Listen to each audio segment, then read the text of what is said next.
You're listening to Living Full Out with Nancy Solari. As a life coach, Nancy can teach you how to stay strong under pressure and work through challenges you face. Being legally blind, Nancy inspires others to be resilient in overcoming obstacles and live full out. You can ask Nancy for advice in your life on relationships, finance, business, health, and more. Just call in at 800-333-0001. Once again, that's 800-333-0001.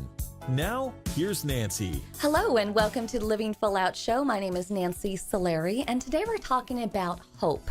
There's going to be many times in our life where we're going to be confronted with the unknowns and various crises and tragedies, and we always need to have that hope in our heart to get through those hard times, or just in our ability to make a decision when we're at a crossroad and we're not sure which way to go. So we're going to be focusing on how we can bring hope into your life. Feel free to call in at 800-333-0001. We'll be standing by taking your calls. Also, we're going to be joined in our next segment by our inspirational guest, Abby Wright, who was on The Biggest Loser, the reality show that was so successful. But she got to that show because she had her own tragedy where she lost her 2 children and her husband in a car accident. But yet she's living full out today. So how did she make that mindset shift and that ability to change and navigate her way to hope and being happy? We're going to talk to her about that. Also, if you want more resources on today's topic, or if you have an inspirational story you'd like to share with us, go to connect@livingfullout.com. We'd really enjoy hearing from you. And if you want to hear today's show again, know that you can go to livingfullout.com. All of our episodes are waiting there for you. Plus, if you have Alexa, you can check us out there. Or we're in all the app stores. If you have an iPhone or an Android, we just want to make sure that you continually stay motivated. And if you're on the go, Living Full Out is there for you. So when we consider our topic of hope today, I want you to really think about, where are you in life? What do you want? What do you feel is holding you back? Where you just wish if you could just let go of that weight, if you could just have a little bit more air and just feel that energy again, where would you be? What could you become? How great would your life be? And sometimes it's hard to envision, how can I get what I want when I have so many obligations, when I feel these commitments, and when I'm so worried about people in my life, or maybe even haunted by your past. Let's release that today. Let's really let that hope in our heart shine so that you can live your life full out.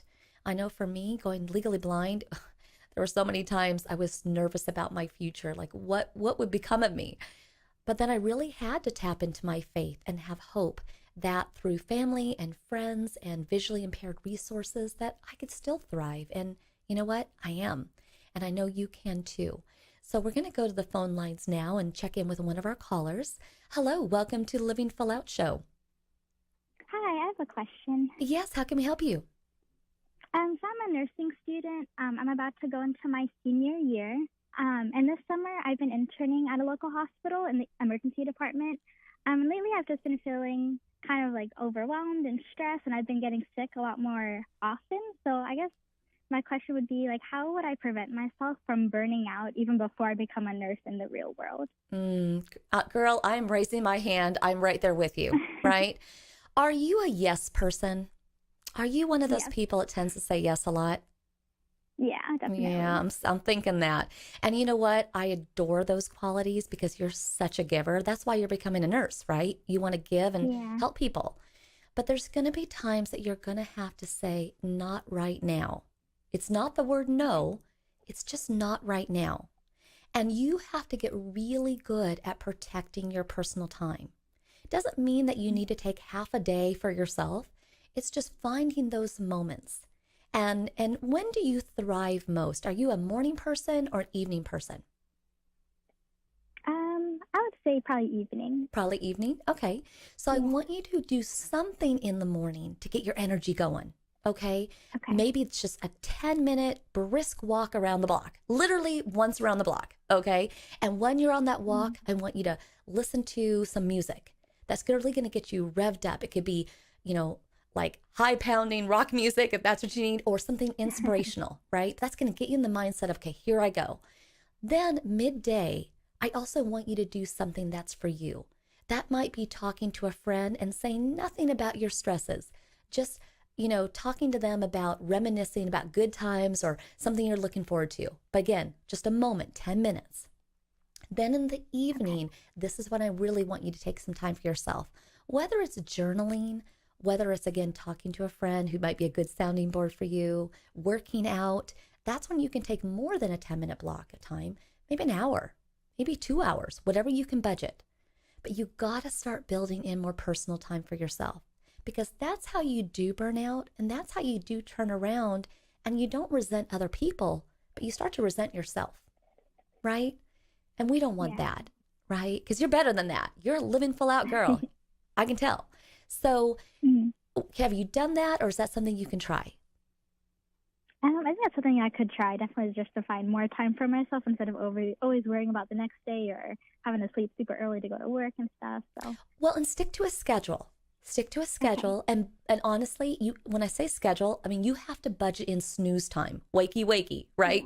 Nobody bounces right out of bed. So give yourself 5-10 minutes to wake up, right? Nobody bounces right from working out to their job. You got to have time to shower and dry off and dry your hair. Schedule it all in. But there's going to be freedom from having that schedule. And then most of all, remember that while you're still a yes person, it's great to be that person. But remember the phrase, not right now, doesn't mean that you're pushing them off. It's just you're giving yourself that space. Okay? Okay. All right. Thank you so much for calling in, and we'll be thinking of you. Okay? Thank you for your advice. You got it. And so I'm so glad she asked that question, because she's hoping for more time. She wants that freedom. She wants to feel free and more light. And it's hard to do that when you're always saying yes and you're constantly overcommitted. So I'm so glad that she called in. We're going to go check in with another caller. Hello. Welcome to the Living Full Out Show. Hello. Welcome to the show. Hi, thank you. Yes. How can we help you today? I think that I just kind of needed some advice on like my personal goals. So I'm feeling like a little apprehensive about starting my entrepreneurship ideas that I really have, but I really want to start them. But every time I sit down to kind of like think about them or start them, I get like, again, a little apprehensive about it. Have you ever heard of the saying, jack of all trades, master of none? Yeah, I have. Okay. So the thing about being an entrepreneur and the trap that so many people fall into is they wear way too many hats. So you want to consider, what is your goal? And do you want to share with us just also briefly what you want to do? What is it that you want to do? I think for my first goal, I have like a few businesses that I want to start. But for the first one, I definitely want to work on starting a summer school program for kids in my neighborhood. Okay, so let's start there, right? That's a big project, but you can do it with other people. So what you want to think about is, what is your natural gifts and talents? Now, it may be the person who, from a business development standpoint, puts it together, or you might see yourself more in the role of being that teacher, that coach.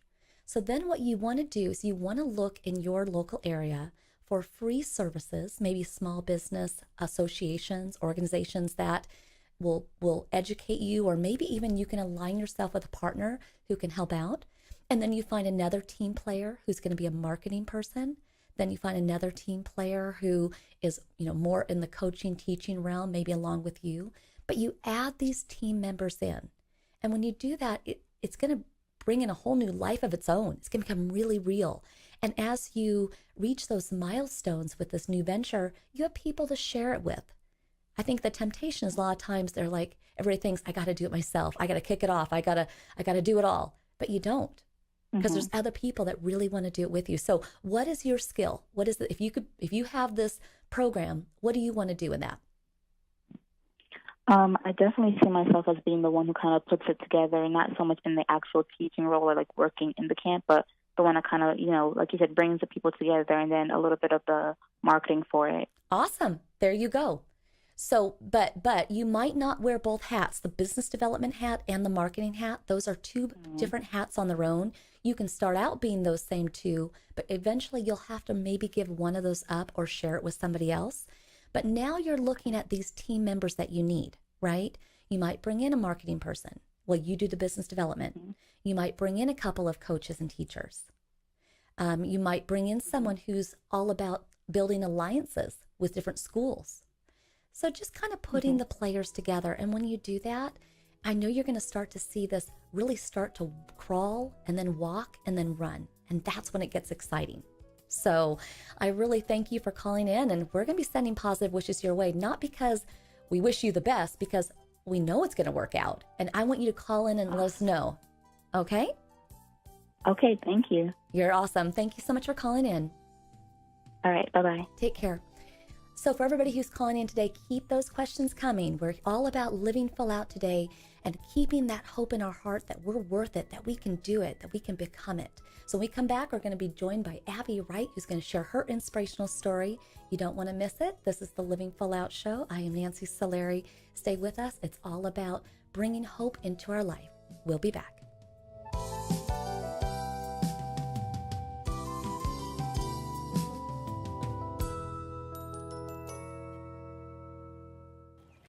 You're listening to Living Full Out with Nancy Solari.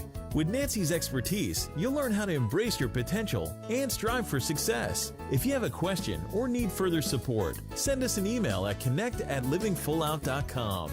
Now, here's Nancy. Hello and welcome to Living Full Out Show. I am Nancy Solari, and today we're talking about hope and how during some of the darkest of times in our life, we have to find our hope again. We have to crawl to find it, go through the fire to find it, and really turn to others to remind us how beautiful life is and that we're worth it.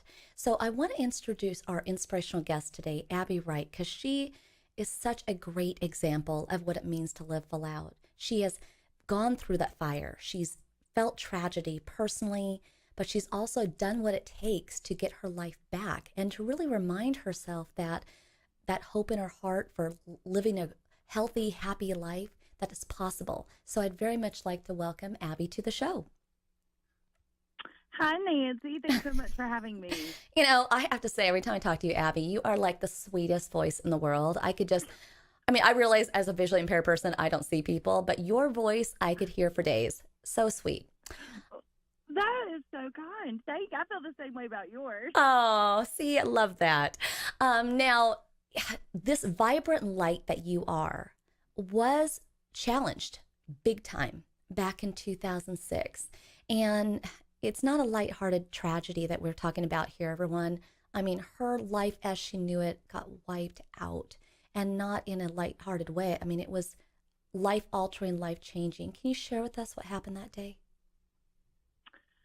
Well, on October 13, 2006, my husband's 5.5-year-old daughter and 2.5-week-old son were hit head-on in a car crash, and that was the day I was told there were no survivors. And Abby, I can tell you that I thought I was part of that at that time.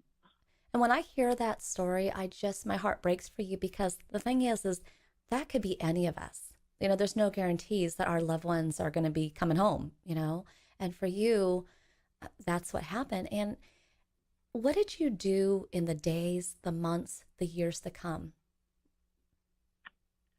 Well, the grief journey was, it's a brutal, brutal journey.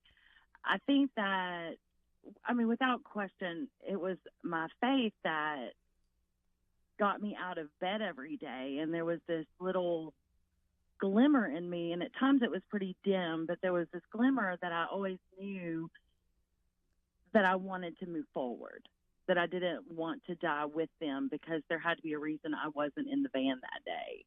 Mm-hmm. Well, and you channeled that momentum, that mindset into kind of going into overdrive. I mean, you went on to get your master's, you just dove into work. And for all intents and purposes, maybe it was the denial of the loss and so forth. But there was the day that you turned around and looked at yourself in the mirror, and you couldn't recognize yourself as to how much weight you had gained. Right. I had been heavy pretty much my entire adult life, but it was for the first time that I really didn't have light in my eyes, and everything was such an effort, and I had run as fast as I could towards, like you said, all these achievements, and none of them were fulfilling. And so that was whenever I decided that if I couldn't fix my heart, that maybe I could fix my health. Mm-hmm. And you know what I love about that is you did take initiative. You You walked yourself into the gym, which I think you were 250 pounds around there, which is not easy because Yes. even the gym is a very judgmental environment. But you did it. And this is where, for me, your story is so inspiring because I really believe timing in life is important. And one of those days that you were at the gym, you met someone that opened a new door for you. Who was that? It is, and she is still one of my best friends in all the world today. It was a woman named Vicki Vilkin who was at our gym in the tiny little town of Houma, Louisiana. And through that interaction and that, one-time meeting, I ended up auditioning for The Biggest Loser as well. And crazily enough, they said, come on.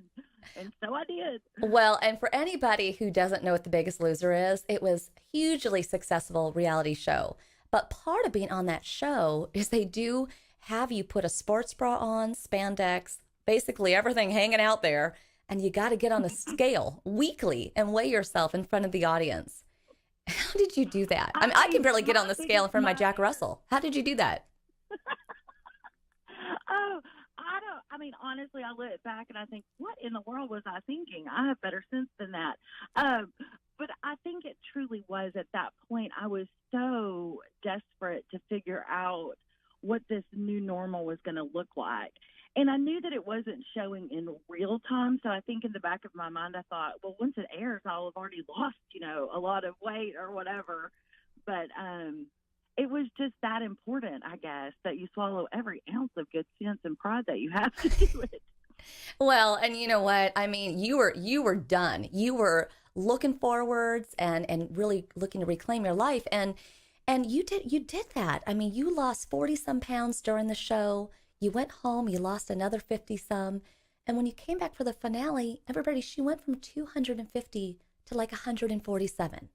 So congratulations to you on that. And that just shows that it is possible, not just when the cameras are on, but that we can go home and shed that weight. And what did shedding that weight mean to you in relation to the tragedy? I think for me, it was the tragedy. I think that our society as a whole, we have a really hard time watching other people be in pain. Mm-hmm. And so it was a very lonely season because the tragedy was so big that people didn't know what to say. They didn't want to say the wrong thing or, and I think all good intentions, but it left me very isolated and very alone. And so one of the greatest things about it was something just super positive to rally around. And the other part is that I don't think that it had much to do with aesthetics or, I don't think people cared what I looked like. I think that it was just this really cool, positive thing that reconnected me to life again. You were kind of writing your new narrative. The narrative had been for years about the tragedy and people not knowing what to say. And then all of a sudden, they had this new narrative of, look at how much weight she's lost and how beautiful you look. And what are you doing next? Right. And I mean, it was, like I said, it was just this opportunity to rejoin and not be so isolated by the pain, that people saw that I wasn't sitting around sniveling all the time. And so I think for that, it was just so super good for my soul again. Yeah. You know what? And like I've told the audience here, I mean, you just, the spotlight, you're just amazing in terms of what it means to live full out. So we are going to go to a commercial break. So Abby, I want you to stay with us. But everyone listening, when you hear more of Abby's story, I want you to look for the lessons that you can learn and apply to your life, because she had to have hope every step of the way. She had to believe in herself and keep stepping forward, even when probably each step felt very heavy in doing so. So it's all about living full out today and bringing that hope into the forefront and living our lives in a big way. So stay with us. We're going to be coming right back after this commercial break with Abby Wright. We'll be back.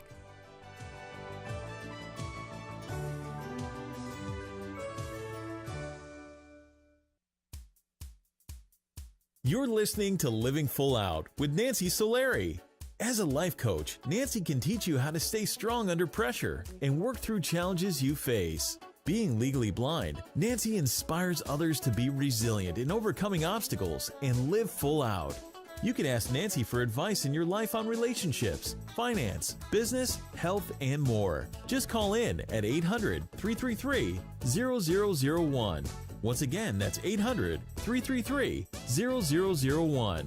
Now, here's Nancy. Thank you for joining us today. My name is Nancy Solari, and this is the Living Full Out Show. And today we're talking about hope and how we channel that to get us out of really the most difficult times in our life that seem unbearable, but yet with hope we can get to the other side. And our inspirational guest today, Abby Wright, is somebody who did just that. She survived the pain of the tragedy of losing her husband and 5.5-year-old daughter and 2.5-week-old son in a tragic car accident, yet went on to be a contestant on the reality show Biggest Loser. I mean, talk about highs and lows of loss and successes. Yet today she is still standing and living life full out. So I'd like to welcome Abby back to the show. So good being here. Thank you for that. And honestly, I have so many questions and such a little time when it comes to you, always. But what I'm curious about next is, after The Biggest Loser, after the cameras faded away and everything, you rallied again and you found love again.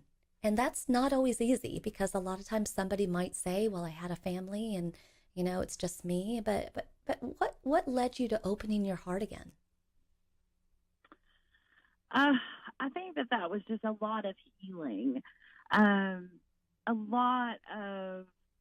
needed to heal so much before I could be in a relationship.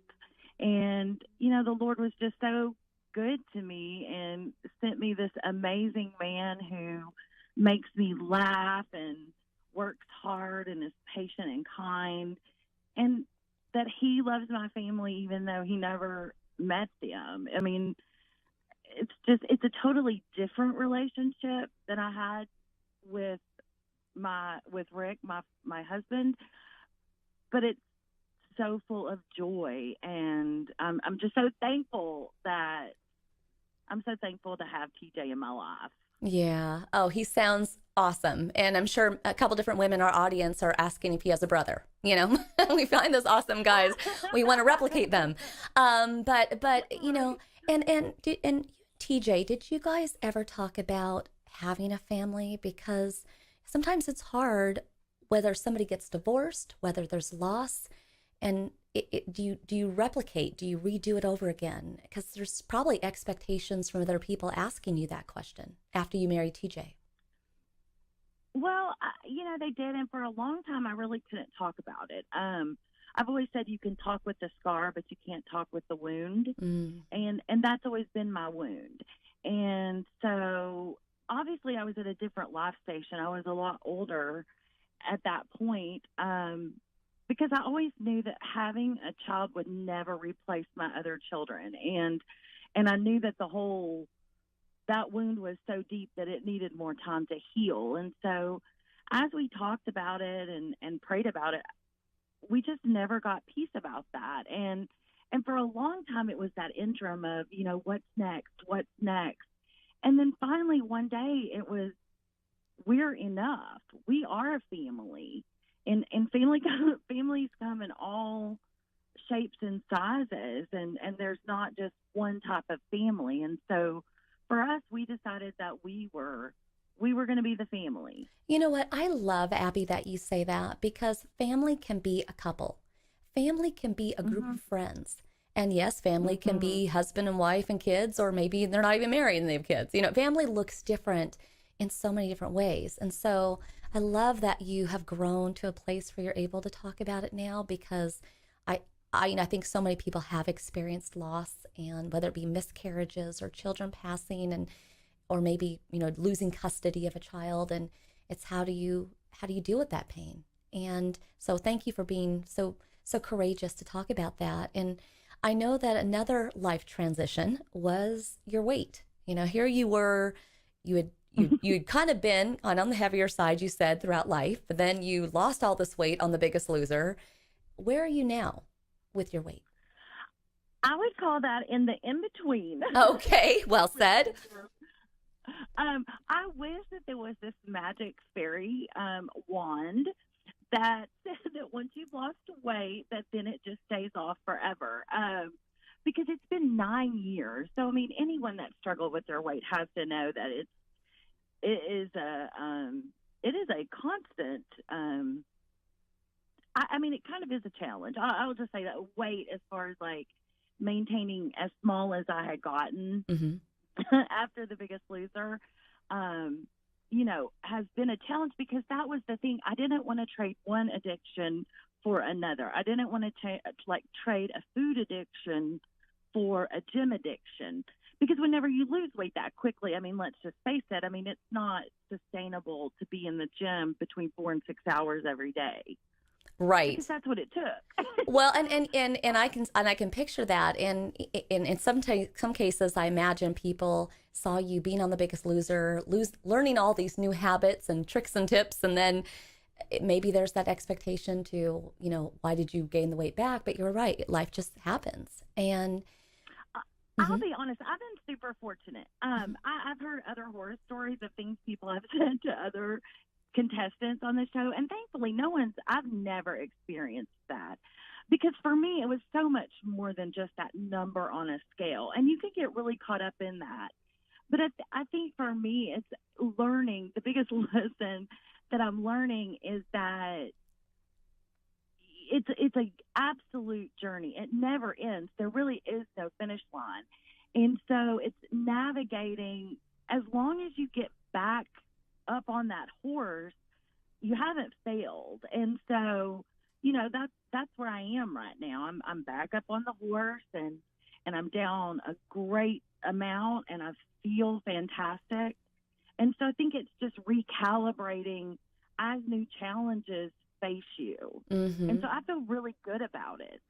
And today we're talking about hope. And obviously you were in your darkest time around the tragedy, but other people may have dark times around finances or addictions or whatever. And if you're talking to our audience today about hope, what really got you through?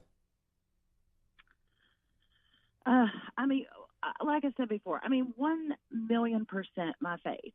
That is the core of my being that gives me that eternal hope. But I